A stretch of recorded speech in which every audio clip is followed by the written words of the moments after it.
بسم اللہ الرحمن الرحیم۔ السلام علیکم ورحمۃ اللہ وبرکاتہ۔ حدیث نبوی صلی اللہ علیہ وآلہ وسلم میں ارشاد ہوتا ہے کہ رجب اللہ تعالی کا مہینہ ہے اور شعبان میرا مہینہ ہے اور رمضان میری امت کا مہینہ ہے۔ اسلامی سال کے 7ویں مہینے کا نام رجب المرجب ہے اور اس نام کی وجہ تسمیہ یہ ہے کہ رجب ترجیب سے ماخوذ ہے اور ترجیب کے معنی تعظیم کرنا ہے۔ اس مہینے کے 4 اور نام بھی ہیں اور وہ بھی اس کی فضیلت پر دلالت کرتے ہیں۔ ماہ رجب کو اسلام کے ظہور سے بھی پہلے سے حرمت والے مہینے کا درجہ حاصل ہے اور اس مہینے میں جنگیں رک جایا کرتی تھیں، اس لیے اسے الاسم کہتے ہیں کہ اس میں ہتھیاروں کی آوازیں نہیں سنی جاتی۔ اس کو الاسب یعنی تیز بہاؤ بھی کہتے ہیں، اس لیے کہ اس ماہ میں توبہ کرنے والوں پر رحمت کا بہاؤ تیز ہو جاتا ہے اور عبادت کرنے والوں پر قبولیت کے انوار کا فیضان ہوتا ہے۔ اس میں اللہ تعالیٰ اپنے بندوں پر رحمت و بخشش کے خصوصی انعامات فرماتا ہے۔ اس ماہ میں عبادات اور دعائیں مستجاب ہوتی ہیں۔ حضور نبی کریم صلی اللہ علیہ وآلہ وسلم نے فرمایا کہ رجب میری امت کے لیے استغفار کا مہینہ ہے، پس اس مہینے میں زیادہ سے زیادہ طلب مغفرت کرو کہ اللہ تعالیٰ بہت بخشنے والا اور مہربان ہے۔ اس ماہ کو شہر رجم بھی کہتے ہیں کیونکہ اس میں شیطانوں کو رجم کیا جاتا ہے، یعنی پتھر مارے جاتے ہیں تاکہ وہ مسلمانوں کو ایذا نہ دیں۔ رجب کا ایک نام مطہر ہے، یعنی پاک کرنے والا۔ رجب کو پاک کرنے والا اس لیے کہتے ہیں کہ یہ روزے داروں کے گناہوں اور تمام برائیوں کو پاک و صاف کر دیتا ہے۔ اس ماہ میں دعائیں خوب قبول ہوتی ہیں۔ مکاشفات القلوب میں بزرگان دین فرماتے ہیں رجب میں 3 حروف ہیں، رے، جیم، بے۔ رے سے مراد رحمت الہی، جیم سے مراد بندے کا جرم، بے سے مراد بر یعنی احسان و بھلائی۔ گویا اللہ تعالیٰ فرماتا ہے میرے بندے کے جرم کو میری رحمت اور بھلائی کے درمیان کر دو۔ رجب ان 4 حرمت والے مہینوں میں سے ایک ہے جن کا ذکر قرآن پاک میں موجود ہے۔ سورہ توبہ میں ارشاد ہوتا ہے بے شک اللہ کے نزدیک مہینوں کی گنتی اللہ کی کتاب میں 12 مہینے لکھی ہے۔ جس دن سے اس نے آسمانوں اور زمین کے نظام کو پیدا فرمایا تھا، ان میں سے 4 مہینے رجب، ذیقعد، ذی الحج اور محرم حرمت والے ہیں۔ یہی دین کا سیدھا راستہ ہے، تو ان مہینوں میں اپنے آپ پر ظلم نہ کرنا۔ سال 12 مہینے کا ہے، ان میں سے 4 مہینے حرمت والے ہیں، 3 مہینے ذیقعد، ذی الحج اور محرم تو مسلسل ہیں، اور 4تھا مہینہ رجب مدر ہے جس کا قبیلہ مدر کے لوگ بڑا احترام کرتے ہیں، اور یہ جمادی الاخر اور شعبان کے درمیان میں ہے۔ طبرانی میں روایت ہے حضرت انس بن مالک رضی اللہ تعالیٰ عنہ فرماتے ہیں کہ جب ماہ رجب کا آغاز ہوتا تو حضور نبی کریم صلی اللہ علیہ وآلہ وسلم دعا کرتے، اے اللہ ہمیں رجب اور شعبان میں برکت عطا فرما اور ہمارے لیے رمضان میں بھی برکت عطا فرما۔ اور آپ فرمایا کرتے تھے جمعے کی رات قابل احترام ہے اور اس کا دن منور ہوتا ہے۔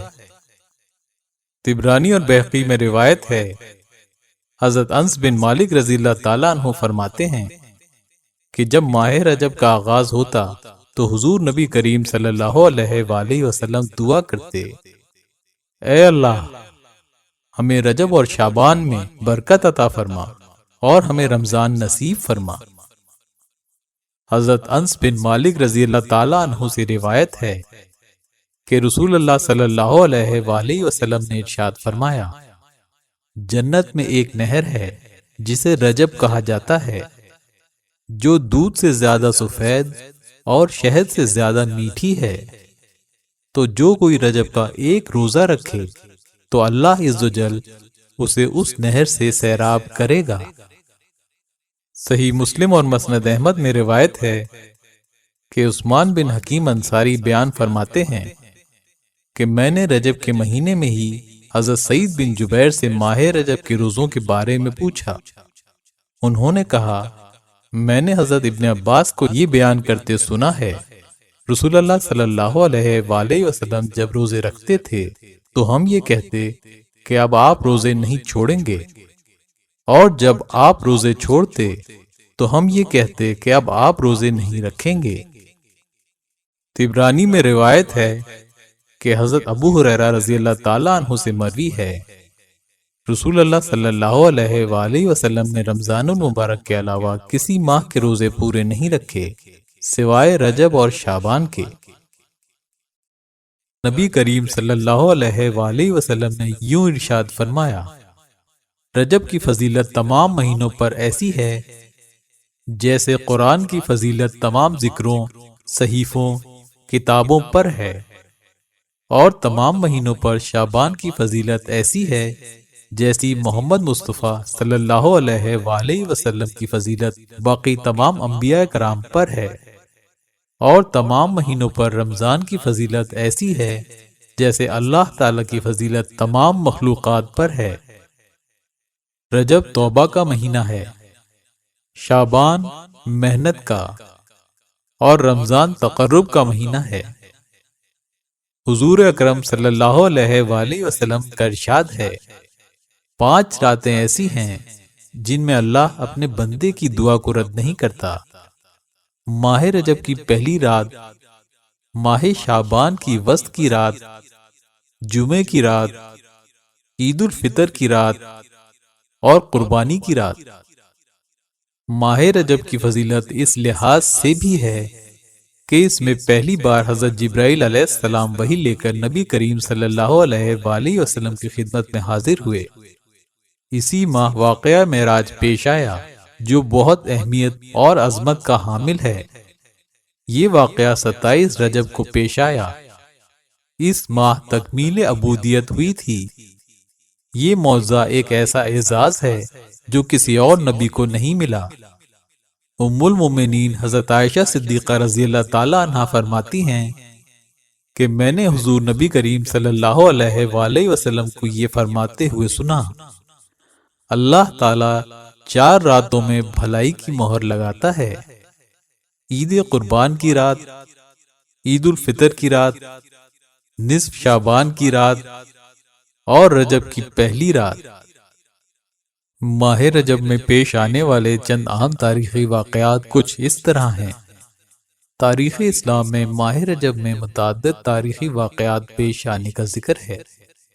اس میں سے ایک ہجرت حبشہ اولیٰ ہے، جب مسلمان اہل مکہ کی سختیاں برداشت کرنے سے عاجز آ گئے تو حضور نبی کریم صلی اللہ علیہ وآلہ وسلم نے انہیں حبشہ کی جانب ہجرت کا حکم دیا۔ روایات کے مطابق اس قافلے میں 12 مرد اور 4 عورتیں تھیں۔ سیدنا عثمان بن عفان رضی اللہ تعالیٰ عنہ قافلہ سالار مہاجرین تھے۔ یہ سن 5 نبوی کا واقعہ ہے۔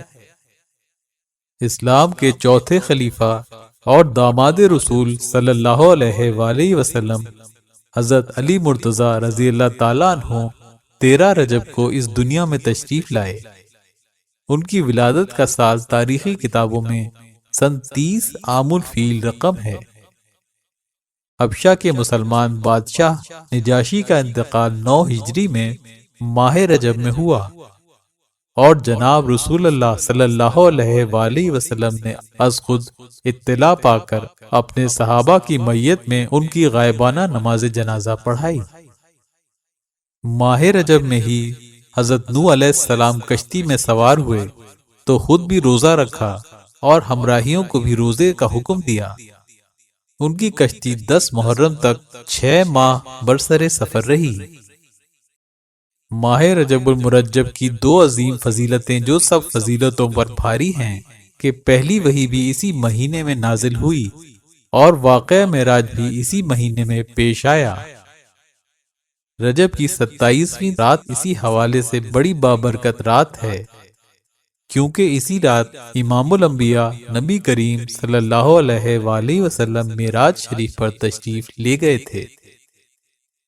حضرت عبد القادر جیلانی نے ارشاد فرمایا، رجب فصل بونے کا مہینہ ہے، شعبان پانی دینے کا، اور رمضان فصل کاٹنے کا مہینہ ہے۔ ہر شخص جو بوتا ہے وہی کاٹتا ہے، اور جو عمل کرتا ہے اسی کا بدلہ پاتا ہے۔ جس نے فصل کو ضائع کیا وہ کٹائی کے دن نادم ہوتا ہے اور اپنے گمان کے خلاف پاتا ہے اور برے انجام کو دیکھتا ہے۔ آپ نے مزید فرمایا، ماہ رجب ہوا کی مانند ہے، شعبان بادل کی مانند، اور رمضان بارش کی مانند۔ بعض علماء نے کہا ہے، ساز درخت کی مثل ہے۔ ماہ رجب اس درخت کی ہریالی کے دن ہیں، شعبان اس کے پھلنے پھولنے کے دن ہیں، اور رمضان اس کے کاٹنے کے دن ہیں۔ اس کو کاٹنے والے مومن ہوتے ہیں۔ جس شخص نے اپنے نامہ اعمال کو گناہوں سے سیاہ کر لیا ہو، اس کے لیے یہ اچھا موقع ہے کہ وہ اس مہینے میں توبہ کے ذریعے اسے سفیدی میں بدل دے، اور جس نے سرکشی میں اپنی عمر کو ضائع کر دیا ہو وہ اس ماہ کو اپنی بقیہ عمر کے لیے غنیمت سمجھے۔ حضرت شیخ عبد القادر جیلانی اپنی تصنیف غنیت الطالبین میں فرماتے ہیں کہ ایک بار رجب کا چاند دیکھ کر حضرت عثمان رضی اللہ تعالیٰ عنہ نے جمعے کے دن منبر پر چڑھ کر فرمایا، کان کھول کر سن لو، یہ اللہ کا مہینہ ہے اور زکوٰۃ ادا کرنے کا مہینہ ہے۔ اگر کسی پر قرض ہو تو اپنا قرض ادا کر دے، اور جو کچھ مال باقی ہے اس کی زکوٰۃ ادا کر دے۔ رجب المرجب بیج بونے کا، شعبان المعظم آپاشی یعنی پانی دینے کا، اور رمضان المبارک فصل کاٹنے کا مہینہ ہے۔ لہذا جو رجب المرجب میں عبادت کا بیج بوئے گا اور شعبان المعظم میں آنسوؤں سے سیراب کرے گا تو وہ رمضان المبارک میں فصل رحمت سے مستفید ہوگا۔ مزید یہ کہ رجب المرجب جسم کو، شعبان المعظم دل کو، اور رمضان المبارک روح کو پاک کرتا ہے۔ حضرت ذوالنون مصری فرماتے ہیں، رجب آفات کے ترک کرنے کا مہینہ ہے، شعبان عبادات کے استعمال کا، اور رمضان کرامات کے انتظار کا مہینہ ہے۔ جس نے آفات کو ترک نہ کیا، عبادات سے تعلق نہ جوڑا اور کرامات کا انتظار نہ کیا، وہ اہل باطل سے ہے۔ چینل سبسکرائب کیجئے اور بیل آئیکن پر کلک کیجئے۔ پسند آنے کی صورت میں لائک اور شیئر ضرور کیجئے۔ اللہ حافظ۔